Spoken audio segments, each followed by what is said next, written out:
Today, on this global policy cast, I have with me Mr. Victor Cummings, who was the Minister of State of Agriculture in Jamaica.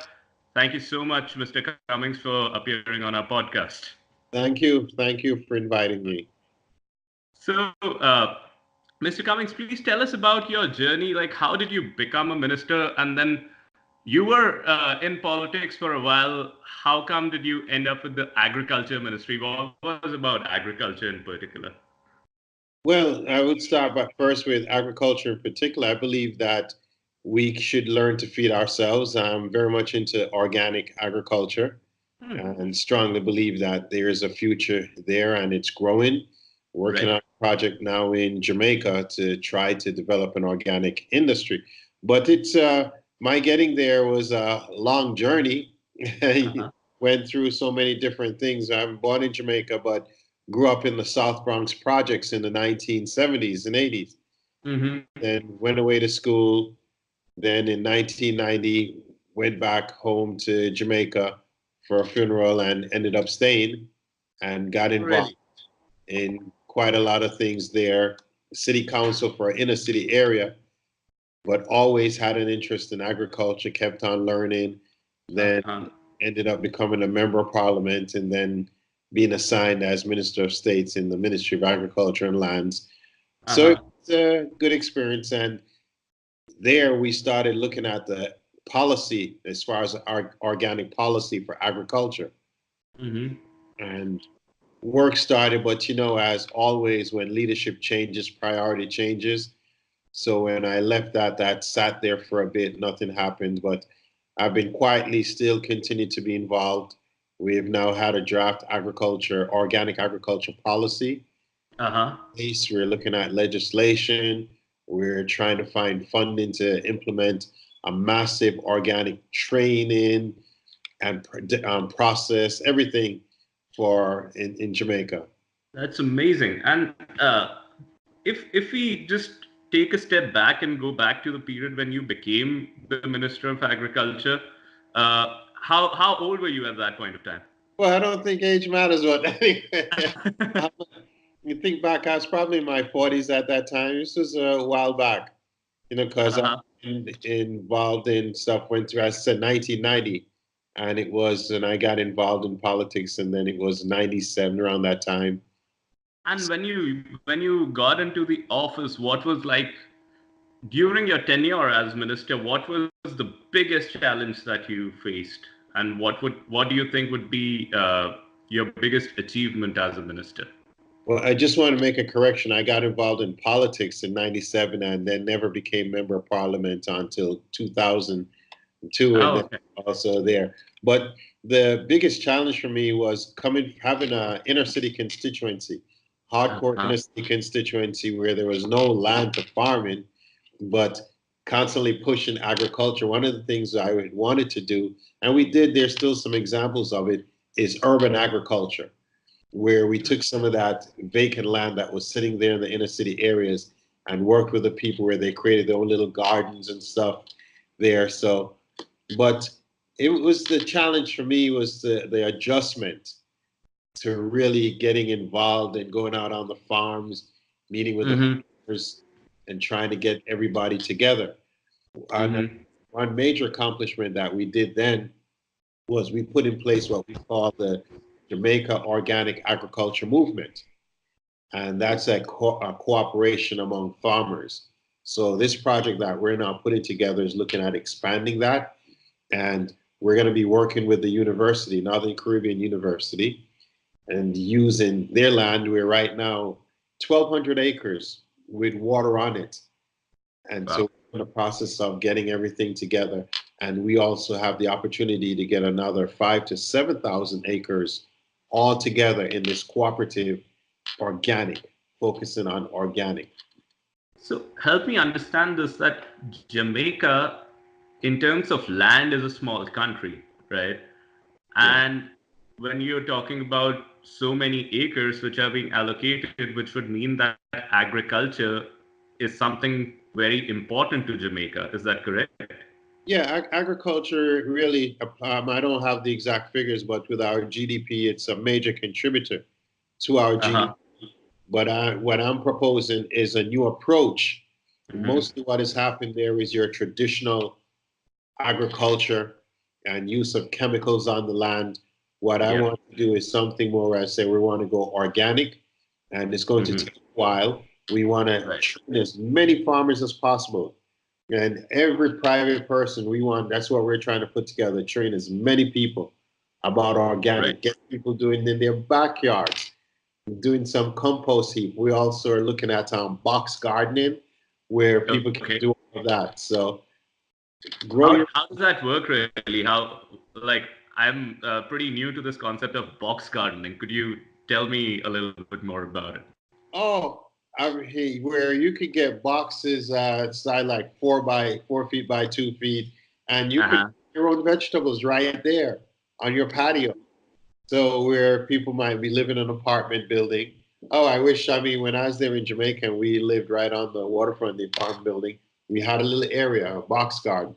So where you could grow things, or you could even grow it in pots. So we want to teach people all of that now. There's a lot of stuff where the compost, where we just throw it away. So we all have to look at getting that compost where they could create their own little compost thing area. So these boxes that we've looked at, they're designed to help. It's a big plan that we have. You can tell I'm excited. It sounds like an amazing idea, because essentially what you're saying is that everybody could potentially be food sufficient. Yes. And I can see that it'll also reduce a lot of wastage, as you're saying that, even the extra manure, which is wasted so many times, is utilized in this one. So all of that we want to put in place. So that's the direction that I've been focusing on. And I remember you guys when you graduated there, Cornell, go Big Red. Go Big Red, yeah. It's coming up on my 30th reunion. You are going to be there on campus this time? I don't know. I keep on saying Jamaica. I'm right here. I'm now in New York, but things are happening. I'm going up in the next couple of weeks because my daughter is supposed to be graduating from IC. Oh, I see. Congratulations on that. Last one, but I believe I might be heading to Jamaica because we're really trying to pull this project together and, to be there. So that project is still developing. We have the land. We've identified the land. Funding is a key thing. And so we have the project documents, everything we're putting together and trying to get some funding to get it going. But to take it to the scale that we really want, we're trying to get some funding or some investment funding. Right. And you talked about getting as many people involved as possible, which, again, based on what I've read, is a new approach, because the earlier approach in Jamaica was to consolidate farms because they were mostly smaller farms. And I was reading then that in the pursuit to consolidate those farms, there were a lot of jobs lost. And I'm sure it would have contributed to increasing crime rates and what have you. So how did you deal with changes like that when the government was determined to consolidate the farms and, as a result, jobs are being lost, et cetera, et cetera? Well, at that time, I wasn't involved, but what I'm looking at is moving forward and seeing how we can get cooperation. So my thing is, you have access to the land, even if it is not your own, if you don't have the title, but if you can show us that you have a lease and you're willing to learn what we're talking about, put you through the training. You have to complete the training with a certain level pass. And once you complete that, we will assist you in growing stuff on your land. You then agree that based on what you grow, you can sell whatever, but we get first preference that we can be able to use to do our processing for our organic that will be focused on the export market. And you will also assist them to sell the produce in the international export markets? What we're going to do is look at gathering everything and we will process it. So we're going to then take it the next step, the agro-processing. So we're going to be doing everything straight through. So, and then because I'm not in favor of, say, selling fresh produce on the export market, you lose too much. So we would do processing, create jams, essential oils, things Uh-huh. of that nature we would do for export. So basically, you're going to do this processing, which is like a value addition on the product, and then sell it into the markets. Exactly. Got it. So, talking about exports, I read that there was earlier at one point of time, Jamaica, especially in bananas, because banana export is apparently big in Jamaica. It used to be quite a dominant player in the world market, and EU used to give preferential quotas to Jamaican bananas, and then the Central American bananas came in. But then before that, the World Trade Organization stepped into the game, and they were like, there are no preferential treatments that the WTO is going to tolerate. And that's when Jamaica lost out on a lot of market. And since the mid 80s, I've seen that the agricultural export, especially the fresh produce agricultural export in Jamaica, has been dwindling, has been falling continuously. So, like, what does a country like Jamaica do about that? Well, I'm not involved with government policy at this point, so I don't know what the plans are for the Ministry of Agriculture. What I know Uh-huh. is what we're looking at doing. I know Mm-hmm. a lot of land is there. There is land. A lot of Uh-huh. land, government owned land, private land. And eventually we Right. would like to get all of that into production, organic production. And Right. yes, the banana issue, we didn't properly prepare ourselves, our Uh-huh. plan, because we knew all of that was coming. So, but Right. that market we have lost. So I don't know what Right. government policy is right now. What I'm Uh-huh. saying is that let us look forward. Here's an opportunity with Uh-huh. all of that idle land that's sitting there where we used to do all of that banana.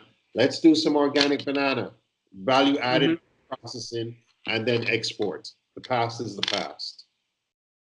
The past is the past, certainly. But then, when you were the minister, would you generally, wake up in the middle of the night and get bothered by these rules and regulations that the WTO is coming up and how the world market is behaving towards Jamaican bananas? Well, when I was a member of parliament, I was used to being woken up in the middle of the night because the issues are your constituency. You needed to do that. Minister, Uh-huh. the key is to have a team with you that could plan and deal with that. I had the opportunity to be the trade administrator also for Jamaica, where I Mm-hmm. attended a lot of the WTO meetings and had Right. discussions and the trade negotiations. Problem that we have had there, and I would say based on my experience, is we are a small country that's a part of a region. And when you have the Right. big dogs in the other areas are flexing their muscles, we need to Right. come together as a region. And I don't Mhm. think cooperation was Right. so much there. That's why I always, when people talk about CARICOM, I tell them, guess based on age or having interest, what is called the West Indian Federation, which was the forerunner to the EU and all of those. And the big Right. mistake happened in 61 when Jamaica Mhm. withdrew, and that caused a collapse.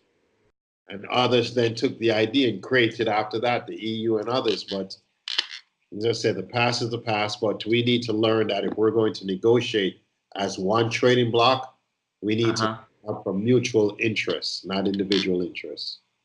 So you're saying that the international strategy is going to be regional cooperation and creating that power from a trading bloc. I'm saying that's what it should be. What I'm not Okay. opinion of what it should be. I don't know what the Right. government is planning, but Right. what I would like to have happen is, as far as the cooperation, Right. and we also need to stop talking about what happened, because the same with the banana, the same mistake we made with sugar. We knew that sugar was going to change years, and we didn't properly prepare. What I'm Right. saying, okay, all of that land that is there now idle, Right. unused, wasted. Let us Right. take a new approach, a medium to long term approach, Right. because what looking at organic is not going to happen overnight. And that's one of the Mhm. points that I will make clear with all the Right. farmers, everybody, because it's going to take anywhere from 2 to 3 years for each land, because you've been using chemicals on it for so long. Right. Chemicals are there. So we got to figure out, what to do. And then we can allow land that is going organic that might be below land where people are still using chemicals because the runoff. Mm-hmm. Everything we're going So to have. I'm sure it has adverse health effects on people as well. Yes, yes, yes, all of that. And now the world is becoming more health conscious. So Mm-hmm. there are opportunities there. We want to get equipment. So we're talking about a massive creating the old time farmers cooperative. Right. Organic Farmers Cooperative, getting that the Jamaica Organic Agriculture Movement, all of Mm-hmm. getting it all back together where we want to provide equipment. So that's where we're going to be seeking funds to get Right. everything, equipment, all of that. The 1,200 acres that we're going to be using as our mother farm Right. at the university, we're going to create a seed bank there. We're going to do a research facility. So Uh-huh. that we want to do right there on that land. And so we're, Right. let's see. So it's a big project, and we're still in the development stage, and we're fleshing everything out. We have an idea of how much money we're going to need, but we aren't there to make any Uh-huh. big announcement. But it's been Right. pulled together. Right. And on the the technical aspect of it, because obviously you'll need a lot of technical support as well. Do you think that the international agriculture research community is geared to supporting Jamaica? Basically just coming in and building those research capabilities and knowledge transfusion capabilities within Jamaica to support an ambitious initiative like that? I don't know, but we're going to try. you know? So the international knowledge and the resources is out there. They're out there. And Hmm. so what we're going to do now, we're going to tap into it. We're going to try. And I know with this is the first, I hope, of many, Yep. interviews and things that we're going to do. But we're going to try. This is a dream that I've had for 30 years. Uh, Uh, when I went home to Jamaica in 1990, this is something I wanted to do because coming from a 70 Adventist family, we always pay attention to our diet and eating and everything, exercise. right. So I had that interest. And then from that, I will tell you then from the days up at Cornell, Yep. up there, because up there, up in that's a major area for organic. And it Yep. goes back all the way. So I've had that interest from. Cornell is pretty big on agriculture research, so I'm sure you could find some critical partnerships over there. Yes, yes, yes. When I went to Cornell, I mean, I was over there and also all over the school. And boy, the place has changed since I. Yeah, so I hear. So I hear. Yeah. Coming back to your tenure as a member of parliament, tourism is another big thing in Jamaica, and so is, the biggest impediment to tourism. What I've read upon is crime, and how do you deal with the crime situation there? What is the crime situation like, and what are kind of the root causes behind this crime situation? Well, the root cause is, I say when I first went home, idle hands are the devil's playthings. And we Hmm. have too many idle hands, too many young people. I had put forward a proposal back then, and that's like maybe one day might get attached to this other thing. It was mandatory national youth service. Once you're out of school and you reach a certain age, put them to work on the farms. We got enough idle land there. And whatever they Uh-huh. do, they get to own a part of it, and then part goes towards the organization. So I am strongly in favor of that. So that's Yep. one thing where we're going to be giving young men. I mean, if we end up getting 10,000 acres of land that we can, or even more, we're going to need workers. So Right. if you're willing and you're there not working, whatever, and you want to come on work with us, of course you have to show a certain level of discipline and Right. ability to read. So we would give you tests, and then we were willing to train you, and we Hmm. would train them, and they would work. So we're going to be creating jobs there, opportunities. Uh-huh. But that would solve a lot of the crime problems. I remember in my experience in politics, in my constituency, one of the things I used to do is any work, young people sitting around. We would all meet together, get together. I didn't believe my job as a member of parliament was to hand out work. They were community leaders. Mm-hmm. Community leaders, and they knew they had to rotate the work because it was so little and not much to go around and so many people in need. So we had to rotate the work, and we didn't have Uh-huh. well, crime was there, but it was reduced. Right. But we need to put those idle hands to work. And I think that's an amazing idea, and it sounds very similar to a policy that we have in India. It's called Mahatma Gandhi National Rural Employment Guarantee Scheme, so which provides 100 days of guaranteed employment to the rural youth, and they're doing pretty much similar stuff such as building roads, digging up dikes and tanks and stuff like that. So what you're saying is also innovative in a way that you're also training them on agriculture. So you're investing in imparting the skill in them, which they are probably going to have even after this policy expires. So, which gives them a vocation in their hand after that. Yes, I mean, I'm very strong. When I got my interest in agriculture, was here we are. I mean, I was what, 13, 14, or growing up in the South Bronx, New York City. Yeah. And every Uh-huh. summer we got sent upstate New York to the Fresh Air Fund. And I got a chance to work on the farm and there for the summer. And I'm there. I mean, I loved it. I look forward to those summers up there. And so Right. similar that I want to do. So that's from when my interest in agriculture really started. Mm-hmm. So always kept it there. And I want to do the same thing to some of the inner city youths in Jamaica. Let them go work out on the farm in the other areas. And Uh-huh. it would make a difference. And then when they come back into the community, some of those empty lands that are Right. just sitting there, grow something, do a little farming on your place. So how do you deal with the existing mindsets which go around organic farming? Because there are people who do not want to change the ways that they are already set in. And then they have all sorts of arguments that organic farming does not produce as much yield, it is not profitable enough, and then 10 million different reasons. How do you do the psychological change?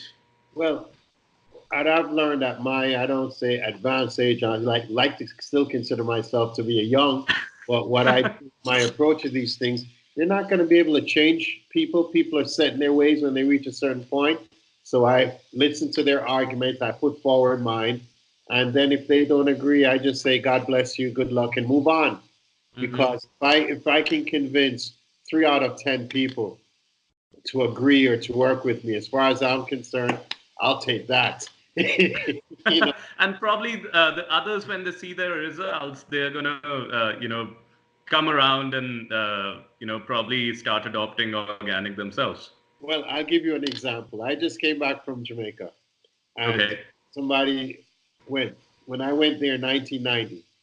Mm-hmm. Downtown Kingston, it was the worst area, crime infested, everything terrible. People were complaining. Nobody wanted to go down, and that was where I was born. So I went into the community and started living in there, working on this ethnographic research, and eventually became a council, a member of parliament. But nobody, I mean, we did plans and suggestions, all of that. 30 years later, I can't even find a parking space when I go. I mean, when you see all these things that are happening, new construction, buildings, and we used to live right there on the waterfront. I can't even get a place to rent anymore.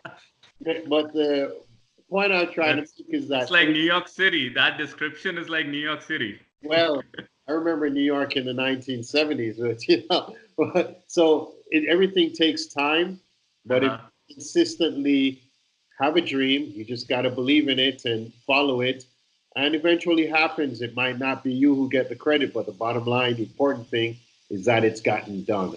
And that's how I want to take this agriculture project.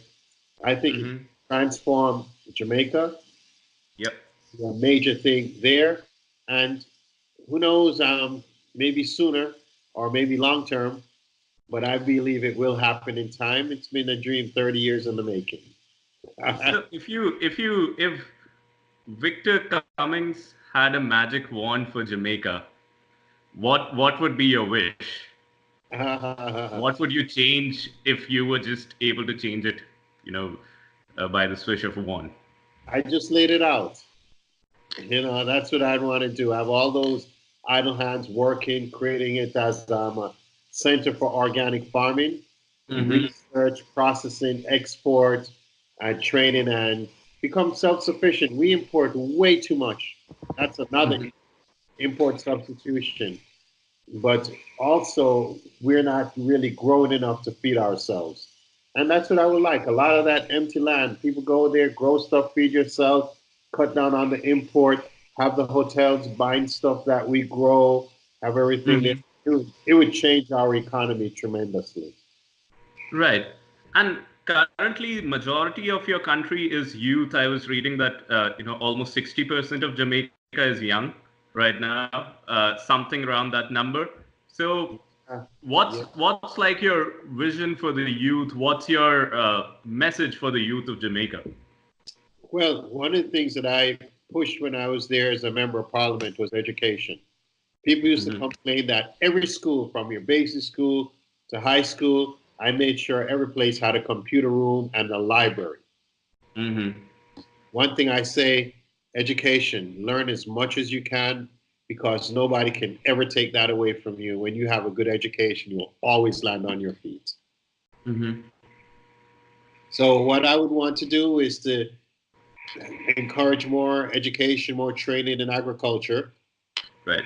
more of the young people, especially young men, Right. to work, come out there, show them that agriculture is not such a Why not the women? well. I said right now the major unemployment is among the men. If you look at the university and the schools where you have, I think at the university something like 70% of the university population are women. So a lot of Mm-hmm. these young men are just dropping out, Uh-huh. and so we want to see a way to get them involved. But of course, the women, I mean, all I care about, right, is getting the people work, getting opportunities going, and getting some Uh-huh. employment going. But this is my dream. And with something that I like to do. And yes, I'm working with the university, and we're starting out small, and we're Mm-hmm. trying to get some investments. But medium to long term, we can see it really growing and having a big impact across the place. Right, and I hope that your dream comes true one day. You've clearly spent the good part of your life working around agriculture in Jamaica while being a lawyer. No, I'm sure that you must have a great passion for agriculture and a lot of conviction that that is the path to change for a country like Jamaica. Yeah, yeah, and I do believe that dreams do eventually come true. We may Mm-hmm. be there to reap them, but others will. Just as I Mm-hmm. took 30 years ago, I dreamt about a revitalized downtown Kingston. Now Mm-hmm. it's happened. All those new buildings and everything, and all the stuff that's going on there. And every New Year's, the fireworks happens religiously. Remember when we Right, started to bring in the new millennium, 99 to 2000, and right. there. So dreams do eventually come true. So I just got to believe in them strong enough and pursue them. So this has been a dream. We're transforming Jamaica into organic agriculture. It's something we started talking about 30 years, and we have come very far and have learned a lot. And Mm-hmm. so, Absolutely, and I think it is only countries like Jamaica, which are smaller, which can take the lead in showing the larger countries that a nation can truly be sustainable in all its industries and in all its aspects. And yeah, I think if you hit right at the agriculture, at the primary sector, that sets a huge example for the society. yep, yep. And we're pulling everything together, Uh-huh. documenting and drafting. Because one of the things you learn, I guess I learned it before Cornell, but I still plan your work and work your plan. So we've been planning it and Mm-hmm. in place and are about to start working it. So we're going to go out there and raise the money. We'll see. We'll see. The other thing that, if we talk a future of the planning is plastics. That's another thing I think that we need to seriously address. I've always been one about recycling. When you see, I was there in Jamaica. I remember we lived right on the waterfront. We could always tell when it was raining uptown because you would just see a line of plastic bottles floating in the harbor. And we need to find a way to clean up that harbor, catch as plastic bottles, recycle them. And I mean, when you see where fish are choking on the plastic, all of that. So it's Yeah, something that's that horrible for the marine ecosystem for sure. And that's something. One thing that really fascinated me was this video where they show, it's a World Economic Forum video where they show that cities like Istanbul in Turkey and other cities, they're using plastic as so they've got these recycled cans installed in their buses and public transportation system or on the metro stations, and people can actually put their plastic bottles, etc., in the recycle can and get right credit for that. yeah, Those innovative policies are kind of cool. yeah, we need to pay attention to how we dispose this garbage. It's one planet and space is reducing. So all of that we need to do. And well, organic, recycle, all of, everything. Yeah, and renewable energy too. Yeah, I hear that Jamaica is doing well, making strides on wind energy. So yeah, maybe even solar. So I think that's another thing to look at. well, with our organic thing, that's what we plan on doing it, solar drying. Ah, I see. And we're even looking at when we do the greenhouses, everything with the pumps, where it would be through solar energy. So Oh, cool. all of that, no, we're going green fully. And I don't mean That's that in a amazing. particular way that some Jamaicans might interpret it, but they'll know what I mean. I wish you all the best for a green future for Jamaica, and thank you so much for talking with us. An organic future for And Jamaica. an organic future for Jamaica. Thank Absolutely. you very much. Absolutely. Yes. All right, take care now. Thank you. Goodbye.